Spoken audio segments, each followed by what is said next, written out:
ایک تاریخ میں بڑا صحیح واقعہ لکھا ہے. ایک بزرگ تھے، بہت بڑے بزرگ تھے، صنعان ان کا نام تھا. وہ اپنی مریدوں کی جماعت کو لے کے حج کے لیے روانہ ہوئے. ان کا راستہ اس طرح تھا کہ وہ پہلے مدینہ شریف میں حاضر ہوں گے، پھر حج میں. اس زمانے میں سفر جو ہے اونٹوں پہ ہوتے تھے، اونٹ، گھوڑے، خچر، گدھا، پیدل. اسی اثناء سفر میں ایک مقام پر جب آئے، بھئی آرام سے بیٹھو، کیسے بیٹھے ہوئے؟ درس میں بیٹھے رہو، کڑ کے ایسے بیٹھے رہو، عجیب. نہیں بیٹھ سکتے پیچھے جا کے کرسی پہ بیٹھو.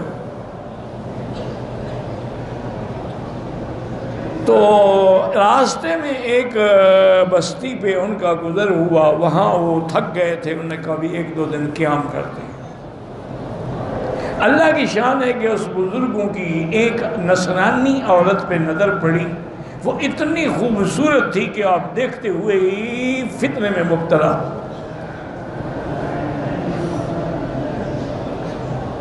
آپ نے جا کے اس سے بات کی کہ بھئی میرے دل میں تمہاری محبت اتنی جاگزیں ہو گئی ہے کہ میں تمہارے بغیر نہیں رہ سکتا. اور انہوں نے کہا جی میری شرطیں ہیں، اگر مان لیں تو پھر میں آپ کے ساتھ رہوں گی. اور انہوں نے بتاؤ کیا شرط؟ انہوں نے کہا ایک شرط تو یہ ہے کہ یہ جو ہماری عیسائیت کا صلیب ہے، زنار ہے، ایک تو گلے میں آپ یہ ڈالیں. دوسرا اللہ کے قرآن کی بے حرمتی کریں. تیسری شرط یہ ہے کہ شراب پینا شروع کریں. اور چوتھی شرط یہ ہے کہ میرے خنزیر جو ہے نا ان کو جنگل میں چرانے کے لیے لے جایا کریں. آپ اس کی محبت میں اتنے اندھے ہو گئے تھے. اسی لیے حضور نے فرمایا ایاکم وفتنۃ النساء، خبردار عورتوں کے فتنے سے بچنا. دنیا میں 2 ہی فتنے ہیں، دولت اور عورت. لیکن جہاں دولت بھی کام نہ کرے نا وہاں عورت کام کر جاتی. اللہ معاف فرمائے، اتنے بڑے بزرگ ولی من اولیاء اللہ تھے، لیکن چاروں شرطیں منظور کرنی ایک عورت کے لیے. اس لیے یہ خیال نہ کیا کریں کہ ہم عالم ہیں اور ہم مولوی ہیں، ہم درس دیتے ہیں اور ہمارا درس لاکھوں لوگ سنتے ہیں، کہ 1 منٹ سے بھی پہلے بندہ گمراہ ہو جاتا ہے. ساری ریاضت، ساری عبادت ختم ہو جاتی ہے جب تک اللہ راضی نہ ہو. اب جب مریدوں نے دیکھا کہ حضرت کا یہ حال ہے، انہوں نے کہا اچھا جی السلام علیکم، ہمارا آپ کی آج کے بعد کوئی تعلق نہیں ہے، ہم تو جا رہے ہیں. میں نے کہا جاؤ جاؤ، میں تو اب نہیں جاتا. تو آپ شراب بھی پیتے، اس عورت کے جناب خنزیر بھی جنگل میں چراتے. صرف اتنا ہوا کہ قرآن کی بے حرمتی نہیں کی، لیکن باقی وہ زنار بھی گلے میں ڈالا، صلیب بھی گلے میں ڈالی. وہ سارے مرید جب مدینہ منورہ میں پہنچے تو ان کے بھی ایک شیخ تھے جن سے وہ بیعت تھے، وہ مدینہ میں رہتے تھے. ان کے پاس مرید آئے اور انہوں نے رو رو کے حال سنایا کہ حضرت صنعان کا یہ حال ہو گیا. انہوں نے کہا اللہ کے بندے تم بڑے عجیب ہو، اپنے پیر کو چھوڑ کے آگے. انہوں نے کہا جی کیا کرنے لگا، کیوں چھوڑ کے آگے؟ تم بھی وہیں اللہ کے آگے گر جاتے، گڑ گڑاتے، دعائیں کرتے، پڑے رہتے جب تک ہدایت نہ ملتی. تم نے کون سی اس سے وفا کی ہے؟ اب بھی سارے مدینہ پاک میں تم اس کے لیے دعائیں کرو. رو رو کے دعائیں کرتے رہے، رو رو کے دعائیں کرتے رہے. اللہ تبارک و تعالی نے ان کے دل میں یک دم پلٹا کھایا کہ میں کیا ہو گیا. انہوں نے شراب پھینکی، صلیب پھینکی. اس عورت سے کہا کہ بس میں نے توبہ کر لی ہے، میں نے اپنے دین پر واپس رجوع کر لیا ہے، آج کے بعد میرا تم سے کوئی تعلق نہیں. کہا مجھے بھی کلمہ پڑھاؤ، میں بھی تمہارے ساتھ چلوں. تو اس لیے علماء نے لکھا ہے کہ تم یہ نہ سمجھا کرو کہ یہ کون ہیں ملنے والے، کون ہیں مرید ہمارے، پتہ نہیں ان کی دعاؤں سے تم بچ جاؤ. ان میں سے کوئی بندہ تمہارے لیے دعا کر دے اور تمہارا کام ہو گیا. اس لیے ہمیشہ ڈرا کریں کہ ہدایت اور گمراہی اللہ کے ہاتھ میں ہے۔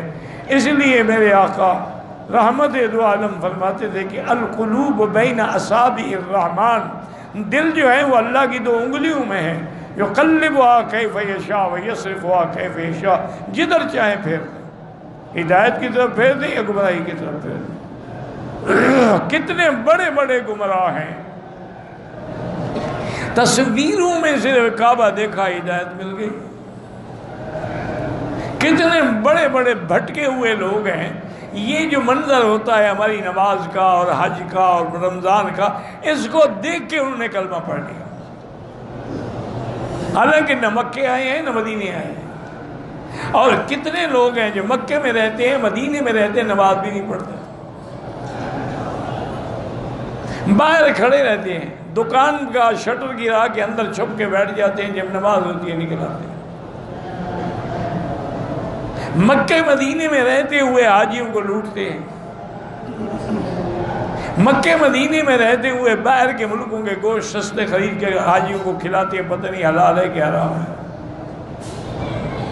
تو اس لیے اللہ سے ہر وقت ہدایت مانگا کریں کہ اللہ تبارک و تعالی ہمیں ہدایت دے، ہدایت میں رکھے اور ہدایت میں موت آئے، چونکہ اعمال ہے خاتمے پر، انما الاعمال بالخواتیم، دار مدار جو ہے عمل کی وہ خاتمے پر۔ دیکھو نا جی، آج کل جھوٹے پیر اور مداری تو بہت ملتے ہیں نا، لیکن حق والے بہت تھوڑے ہیں، اللہ والے بہت تھوڑے ہیں، اور جتنے ہیں اللہ ان کو سلامت رکھے اور اللہ ان کی محنتوں کو قبول فرمائے۔ اس لیے اللہ نے فرمایا کہ دیکھو ہدایت میرے ہاتھ میں ہے، من يهد الله فهو المهتد ومن يضلل فلن تجد له وليا مرشدا، جس کو اللہ گمراہ کر دے اس کو کون راستہ دکھانے والا؟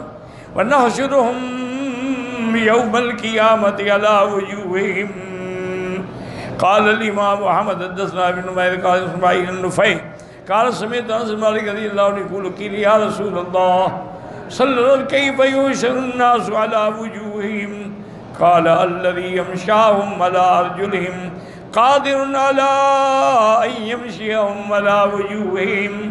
جب یہ آیت اتری تو صحابہ نے پوچھا کہ یا رسول اللہ سر کے بل کیسے چلیں گے؟